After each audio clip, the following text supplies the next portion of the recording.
Hello everyone, so it's the day after we lost to Bournemouth, but the news today has exploded a little bit in terms of Wolves transfer news. Now we've got at time recording, just over 24 hours until the transfer window slams shut for this winter window. But today we've got big news on Strand Larsen, Angel Gomes and Adam Armstrong. Now, Strand Larsen obviously come off the bench for Wolves against Bournemouth, probably should have scored at one stage, but we thought he was going to go to Crystal Palace for 50 million. 45 million with 5 million in add-ons the other day. I think it was Thursday, I believe that story broke. It fell through. Something went wrong. No one really knew why.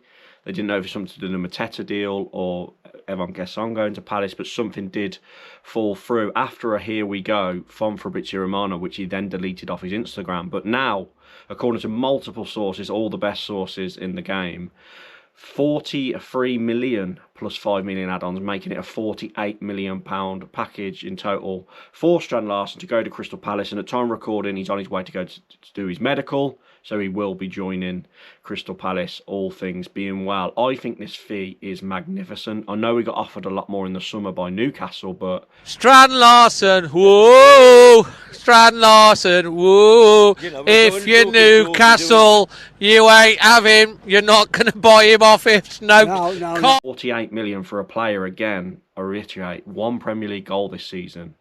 A few in the Cup, of course, a hat-trick in the FA Cup, a few in the League Cup, but wow, great business. Well done to the club, because me personally, have criticised this club a lot for selling players too cheap. And Matt Jackson did explain to us all in that meeting that they're going to really hold value for their players now. They're not going to make the same mistake anymore.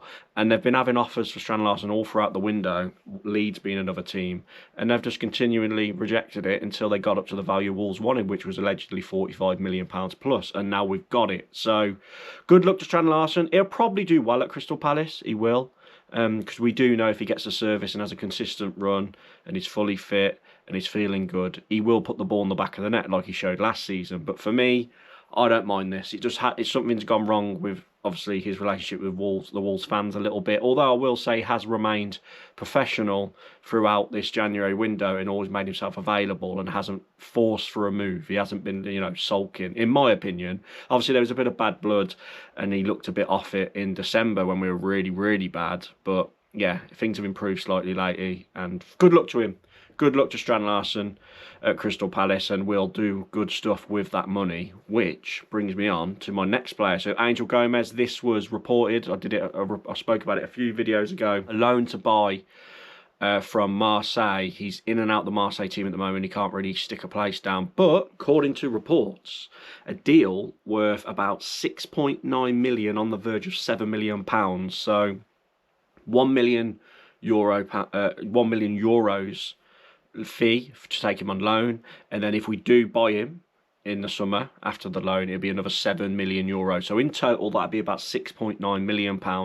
And of course, you've got to think that Gomes will be fine playing in the Championship for Wolves. Now, I spoke about him a little bit on the last video about how tidy he is and what sort of player he is. Very small, 5'6", but he can play as a number 8, he can play as a number 6, he can even play as a number 10. Very creative.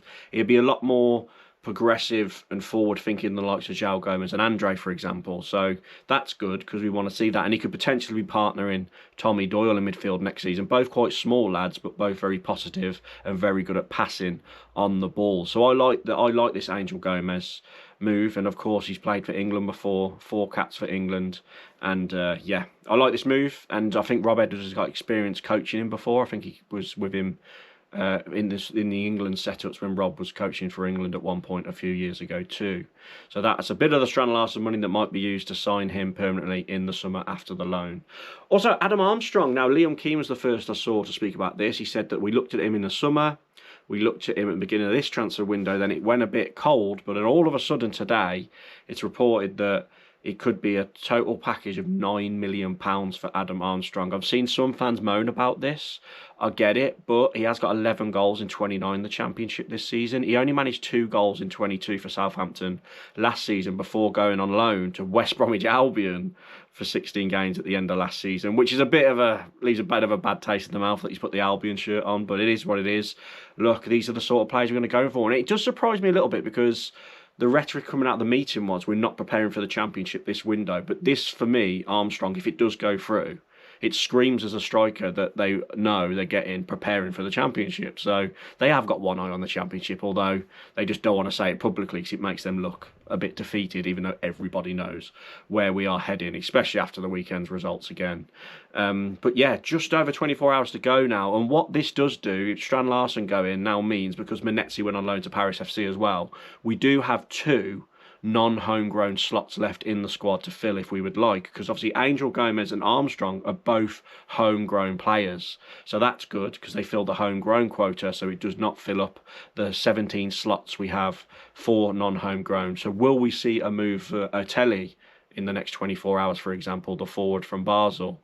Maybe. Or will there be another surprise move for somebody we don't know of yet that we could get? But of course, I'll do a video on the transfer window in full and talk about the ins and outs and how our squad's looking for the rest of the season tomorrow. I will do a video about that. But as I say, at time of recording, it's around 3 p.m. on Sunday afternoon, so a lot could change over the next few hours and through the night. But Strand Larsen gone, Angel Gomes looks like he could be on the way, also Armstrong. But it does, yeah, very active. And Matt Jackson did say again that things happen very late in January transfer windows because it's just the way the business works. Everyone's, you know, putting out feelers, trying to get more money, and then in the last 24 to 48 hours, everything goes nuts because everyone wants to get the deals done. But there we go. Please like the video.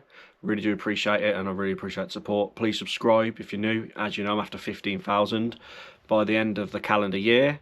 And comment your thoughts down below. Does this cheer some of you lot up? All the ones that keep saying how unhappy they are? Look, actions speak louder than words, everyone. I'm going to keep saying it, and we're keeping an eye on it, and at least there's a bit of activity at the end of this window. And it's a big 6 months or so for Wolves as we prepare for life in the Championship to try and bounce back straight away. But cheers, everyone. Have a great end to your weekend, and I'll catch you next video.